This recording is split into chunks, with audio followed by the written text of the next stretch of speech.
What's up, you sick freaks? Today we're going to be reviewing this movie right here, Friday the 13th, Part 7, The New Blood. Directed by John Carl Beaker, the same guy that brought us such classics as Troll and Ghoulies Go to College. Filmed on location in Bay Minette as well as Point Clear, Alabama, these locations served as the Crystal Lake for this installment. Starring Lar Park Lincoln as Tina, as well as Kane Hodder playing Jason for the first time. Also in this movie we have Susan Blue playing Tina's mother, as well as Tony Kaiser playing her doctor.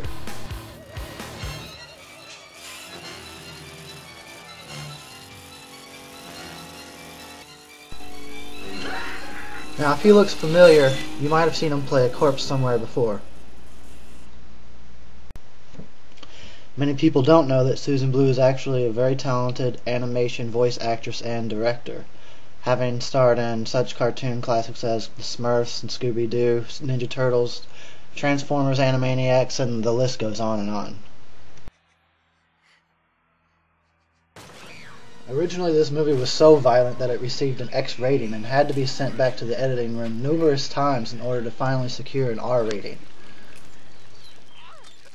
Jason's alive.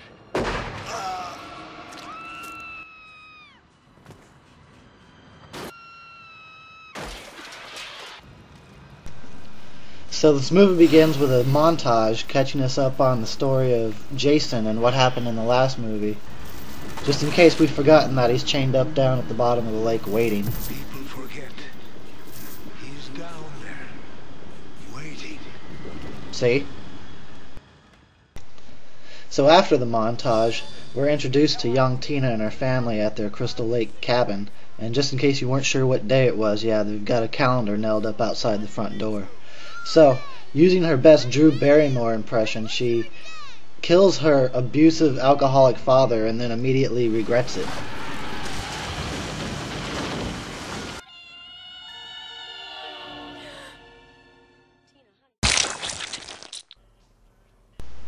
So flash forward about 10 years, we have Tina and her mother as well as the doctor returning to the lake for therapy. But we quickly realize that he's actually more interested in exploiting her powers than helping her heal. Trying, Tina. Yes, I am. Think about it. Move.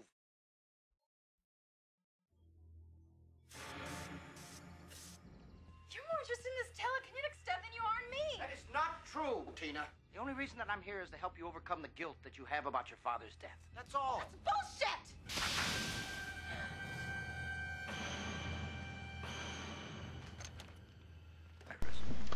So in this one, Jason's brought back by this girl's out-of-control psychic powers, and then the fun really begins.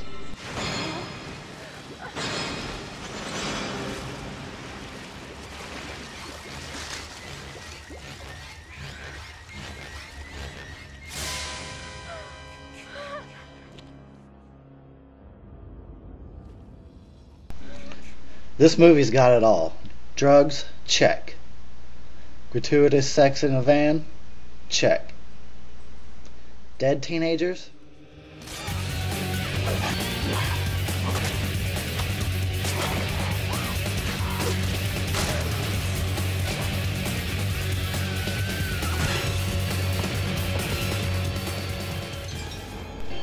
Check.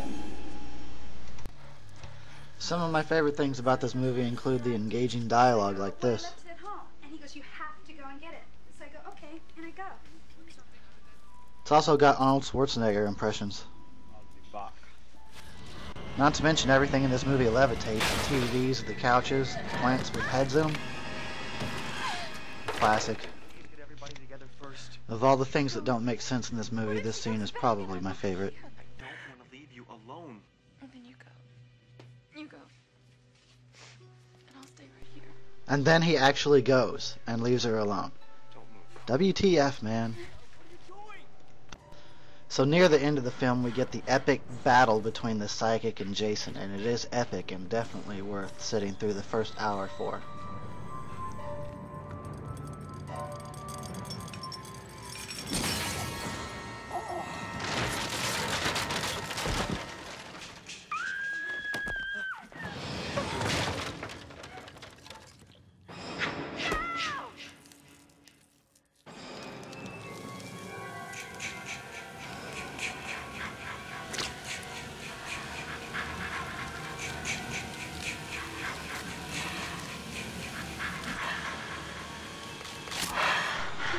I actually think Jason looks pretty badass without his mask.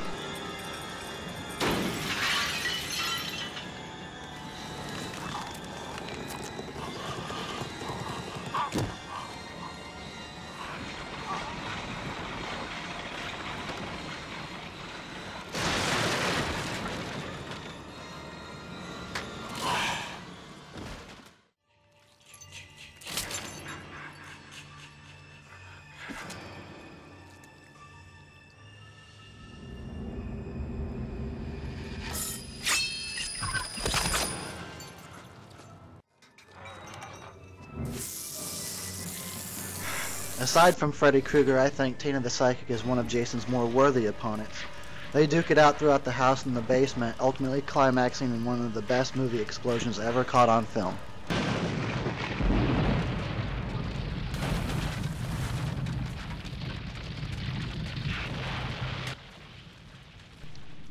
Of course, that's not enough to stop Jason. He comes back for more.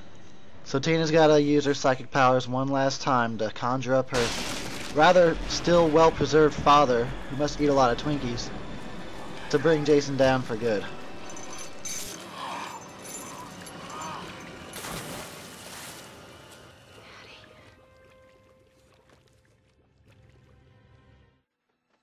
Jason. Where's Jason? We took care of it. So there you have it. Friday the 13th Part 7 is one of the better sequels in the series, and if you're looking for a fun slasher film from the 80s, I highly recommend this one. Thanks for watching, and be sure to tune in next time.